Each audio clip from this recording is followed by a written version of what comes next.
喂喂喂，點解今日嚟牛車水啊？特登嚟食沙煲田雞粥㗎。唔係應該去忌冷咩？米其林講嘅。米其林就人人都識去啦，而家就係介紹本地人都去嘅鋪頭。哇，新鮮滾熱辣，上菜啦！你睇下佢啲汁，咕嚕咕嚕咁，又黑又靚，好有食慾啊！發一殼又鹹又香辣嘅宮保汁落碗粥度，好 match 㗎。啲田雞肉睇落又好嫩。Hello， 歡迎嚟到高集 6， 我係陳小瑜。如果想喺自己屋企煮，都唔係好難㗎咋。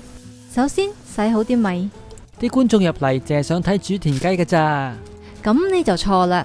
新加坡嘅沙煲田雞粥係雙主角㗎，冇咗粥呢個女主角，成道菜就唔完整㗎啦。呢個粥煮得好食，都有佢嘅巧妙。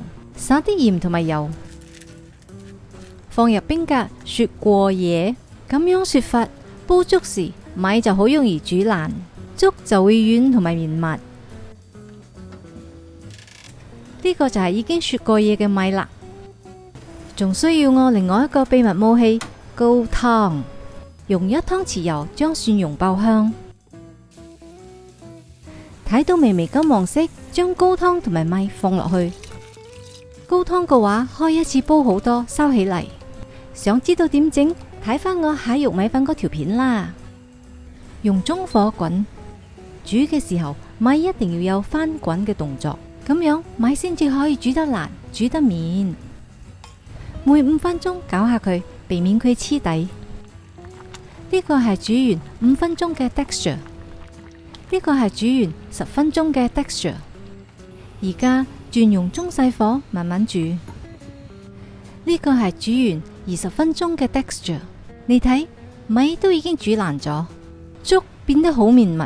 如果唔係先將米放冰格1晚，要米更加快爛嘅話，煮嘅時候要不停咁攪，或者要煲成個鐘，米先至可以完全爛透。加半茶匙鹽，俾佢有啲底味。冚蓋熄火，俾佢焗10分鐘，粥底就完成。而家我哋就去煮沙煲田雞。洗乾淨啲田雞，將啲水分印乾，然後切開。撒啲紹興酒、鹽、胡椒粉同埋生粉撈勻。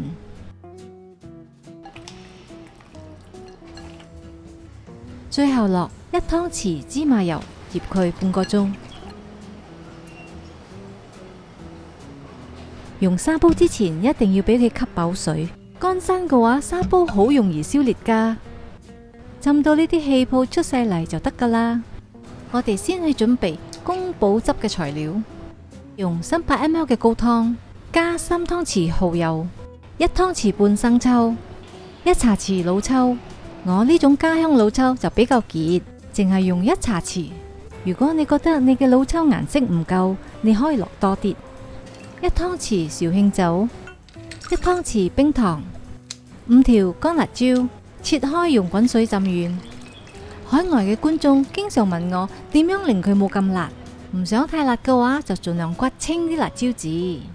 切8片薑片，3啟蒜頭，3棵蔥，蔥白同埋青蔥會分開用。準備黑白胡椒、花椒各1茶匙，卜下佢，俾佢容易出味。跟住用2湯匙嘅油炸出花椒油，聞到香味啦，就將花椒隔走。好，可以開始煮啦。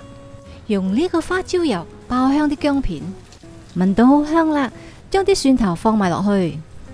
當你睇到啲蒜頭已經微微嘅金黃色，就放蔥白，跟住就將頭先調好咗嘅調味料放落去，用中火慢慢煮，大概10分鐘啦。試一下味，唔夠味嘅話都仲可以補翻。宮保田雞汁要偏甜少少先至會好味，所以我會補多1茶匙嘅糖落去，隔走啲渣，跟住就可以放啲乾辣椒落去，放指天椒，怕辣嘅話可以放少啲，或者都可以唔放。放田雞之後就轉大火，田雞就唔需要煮得太耐，太耐嘅話啲肉會變鞋噶。3-4分鐘就啱啱好啦。所以要先將宮保汁煮好，make sure 啲味道啱啦，先至將田雞放落去煮，咁就包保唔會煮過籠啦。將啲蔥段灑埋落去，再灑上紹興酒，睇個田雞腳幾嫩，仲有呢個濃郁嘅宮保汁，搭埋香滑綿密嘅粥，呢一道沙煲田雞粥就完成啦。